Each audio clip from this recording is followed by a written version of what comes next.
Go. Open nga mo, tigibi. Ni product lang naman ng grilo. Sana all kay Uncle Flor binigay ni Tita Gemma.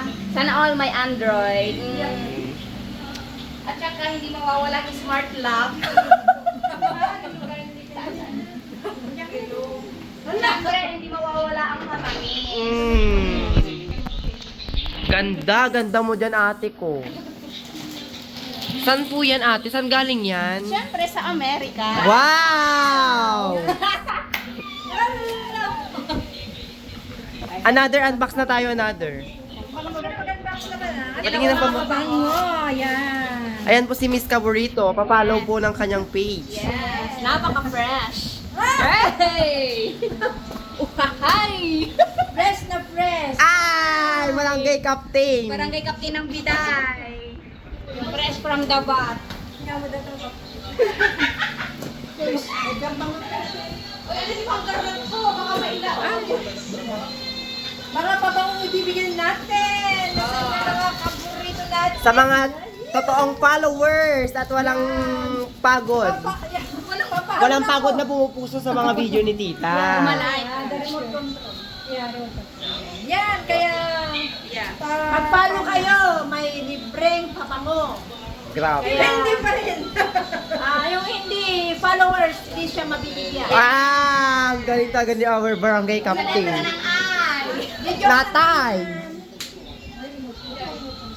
Paano pati ka dito bonito? Isa dun sa kay Jenny. Gawanin. Buritong sama, ano na this is? Ay! Sa mga legit followers talaga dito. Ay, paglagyan ng kwan. Taco. Taco shell. Ganda. Ganda. Gandang di mo inakala. Paki-follow ng page niya. Yes, kasi makakatanggap kayo ng pabango. Hindi lang pabango, may mga sapatos pa.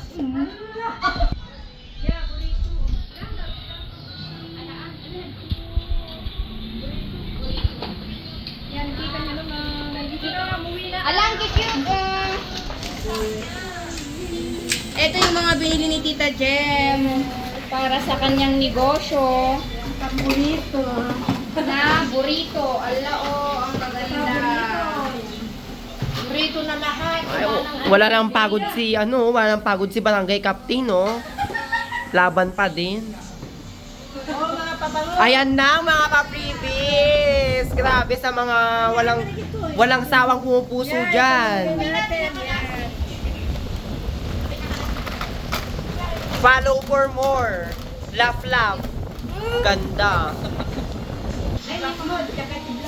May vitamins pa sa mga mahilig magpa-ano dyan. Go. Uy, pati liquid shadow. Di gusto yun yun. Ang dami ng mga pa-freebies ni Tita Gemma, oh. Sino hindi magpa-follow dyan, hindi mabibigyan. Go.